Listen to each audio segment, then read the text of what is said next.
అనేది మొదటి విడతలో 8,400 కోట్ల చిల్లర ఇవ్వటం జరిగింది.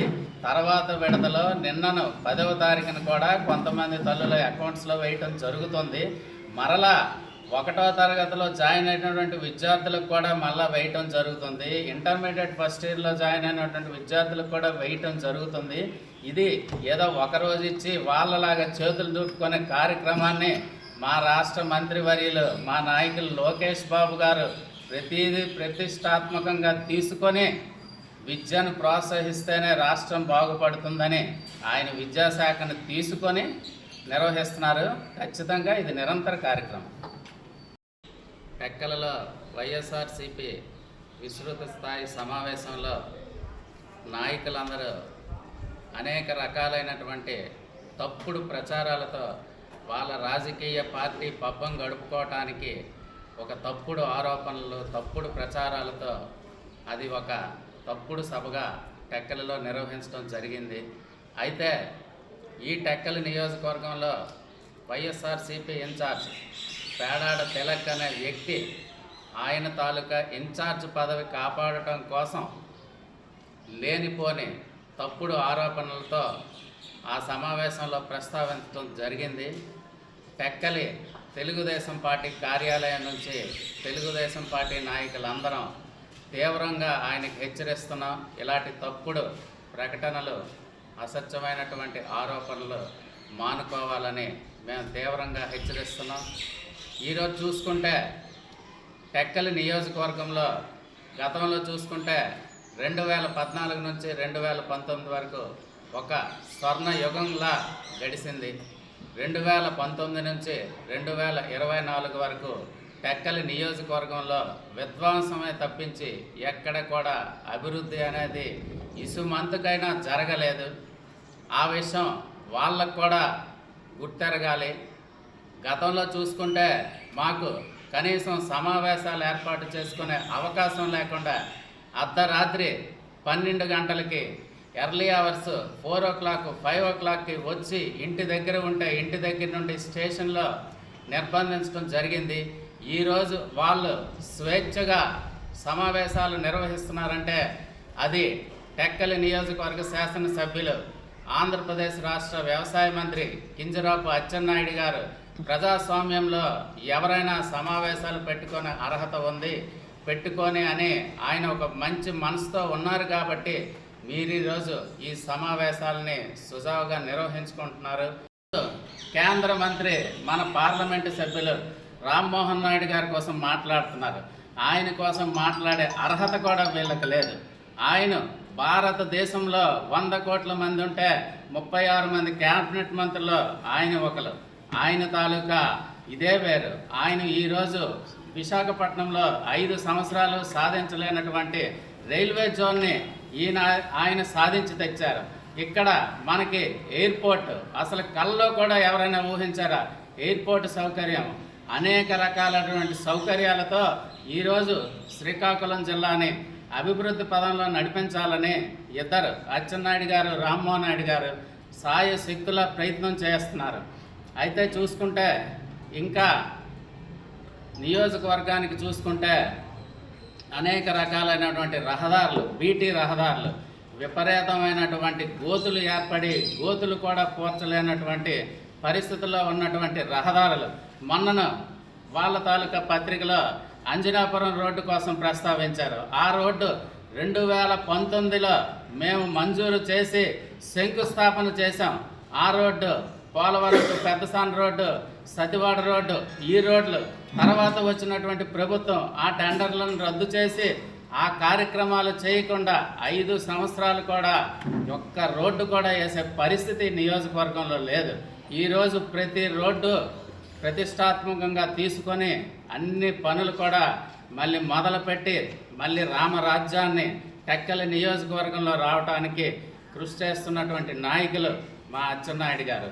టెక్కలిలో చూసుకుంటే కనీసం వీధి లైట్లు జైతిమెట్టనంటే అక్కడ అయోధ్యపురం జంక్షన్ వరకు ఉన్నటువంటి వీధి లైట్లు కూడా వెలిగించలేనటువంటి పరిస్థితి మీ ప్రభుత్వానిది. మేము వచ్చినటువంటి 15 రోజుల్లోనే అక్కడ వెలుగులు నింపాం. ఇవన్నీ అభివృద్ధి కార్యక్రమాలు కాదా? ఏవి ఇందులో నిజాలు కావు? చెప్పండి మీరు వచ్చి. ఇంకా చూసుకుంటే ఆయన ఏదో కులాల కోసం ప్రస్తావిస్తాడు. కులాలు మతాలకు అతీతంగా పూర్వం ఎర్రన్నాయుడు గారి దగ్గర నుంచి కూడా పరిపాలన చేస్తున్నటువంటి వ్యక్తులు కింజరాపు కుటుంబం, తెలుగుదేశం పార్టీ. ఈరోజు కులాల కోసం ప్రస్తావిస్తే అక్కడ బెందాల అశోక్ గారికి చీఫ్ విప్గా ఇచ్చి గౌరవించారు. వజ్జ బాబురావు గారికి రాష్ట్ర కార్పొరేషన్ చైర్మన్గా అత్యంత కీలకమైనటువంటి పదవి ఇచ్చారు. అక్కడ అవినాష్ గారికి డీసీఎంఎస్ చైర్మన్గా అవకాశం కల్పించారు. భవిష్యత్తులో రానున్న రోజుల్లో పెద్దలు కోన రవికుమార్ గారికి పియూసీ చైర్మన్గా అవకాశం కల్పించారు. వీళ్ళందరూ ఏ సామాజిక వర్గానికి చెందిన వాళ్ళు? ఒక్కసారి సమాధానం చెప్పమని అడుగుతున్నాను. ఇంకా రానున్న రోజుల్లో కూడా అనేక అవకాశాలు కల్పిస్తారు, వేచి చూడాలి. అంతే తప్పించి కులాల కోసం మాట్లాడే అర్హత వాళ్ళకి లేదు. సమర్థులైనటువంటి అధికారులు ఎక్కడ ఉన్నా పని చేయించుకునే తత్వం కింజరాపు కుటుంబానిది. అంతేకాని ఏదో అధికారులు తెచ్చారు అది ఇది మాట్లాడుతున్నారు. అలాంటి తప్పుడు ప్రచారాలు మానుకోవాలి. సమర్థంగా ఏ అధికారి అయితే ప్రజలకు సేవ చేస్తాడో ఆ అధికారికి నియమించి వాళ్ళ ద్వారా అభివృద్ధి కార్యక్రమాలు చేయించుకోవటమే కింజరాపు కుటుంబానికి తెలుసు. అంతేగాని ఎప్పుడు కూడా కులాల ప్రస్తావన లేకుండా పరిపాలన సాగించినటువంటి వ్యక్తులు కింజరాపు కుటుంబం చేశారు. ఏదైతే ఎన్నికల ముందు చంద్రబాబు నాయుడు గారు, డిప్యూటీ సీఎం పవన్ కళ్యాణ్ గారు, కూటమి ప్రభుత్వం ఇచ్చినటువంటి హామీలు 80% నెరవేర్చినటువంటి రాష్ట్ర ప్రభుత్వం ఏదైనా భారతదేశంలో ఉందంటే అది ఆంధ్రప్రదేశ్లో ఒక్క కూటమి ప్రభుత్వమే. ఈరోజు చూసుకుంటే ఏ పథకం ఇవ్వలేదని వీళ్ళు విమర్శిస్తారు. తల్లికి వందనం, వాళ్ళు అనేక ఆంక్షలు పెట్టి ఎంతోమందికి అన్యాయం చేశారు. ఈరోజు ఎటువంటి ఆంక్షలు కూడా లేకుండా ఇంటిలో ఒక్క పిల్లలకే వాళ్ళు ఇచ్చారు. కానీ విద్యను ప్రోత్సహించాలనే ఉద్దేశంతో ఇంటిలో ఎంతమంది పిల్లలుంటే అంతమంది పిల్లలకు కూడా ఆ తల్లికి వందనం అనేటువంటి స్కీమ్ ఇచ్చి అందరి తల్లుల కళ్ళల్లో కూడా ఆనందం చూడటం జరిగింది. ఉచితంగా గ్యాస్ ఇస్తామని హామీ ఇచ్చాం. ఉచితంగా గ్యాస్ సిలిండర్ పథకాన్ని అమలు చేశాం. అదేవిధంగా అన్నదాత సుఖీభవ త్వరలోనే తప్పకుండా కేంద్ర ప్రభుత్వం నిధులతో జమ చేసి అవి కూడా ఇవ్వడానికి రాష్ట్ర ప్రభుత్వం సిద్ధంగా ఉంది. ఈరోజు గతంలో రైతులు చూసుకుంటే ధాన్యం ఇచ్చిన తర్వాత 5 నెలలు, 6 నెలలు, 7 నెలలు, 8 నెలలైనా డబ్బులు అకౌంట్లో పడక రైతులందరూ ఎదురు చూసే పరిస్థితి. మన నియోజకవర్గ శాసనసభ్యులు అచ్చెన్నాయుడు గారు వ్యవసాయ శాఖ మంత్రి అయిన తర్వాత గత ప్రభుత్వం బకాయిలు ఉన్నటువంటి 1700 కోట్లు ఇస్తూ మరలా రైతులందరికీ 24 గంటల్లో అకౌంట్స్లో డబ్బులు వేసే కార్యక్రమం అది జరుగుతుంది.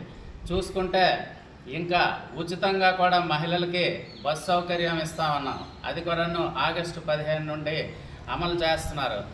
ఏదైతే నిరుద్యోగ యువకులకి ఇచ్చినటువంటి హామీ మెగా డిఎస్సిని అది కూడా నోటిఫికేషన్ ఇచ్చి నిర్వహిస్తున్నారు.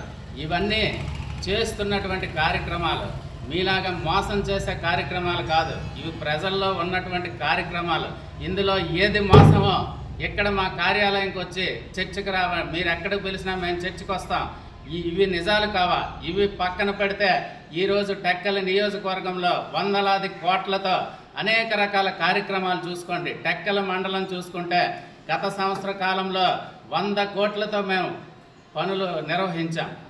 ఎక్కడ చూసుకోండి, ఇక్కడ అయ్యప్ప నగర్ చూసుకోండి, అక్కడ పట్టుమాదేరు కోనేరు శరవేగంతో పనులు జరుగుతున్నాయి.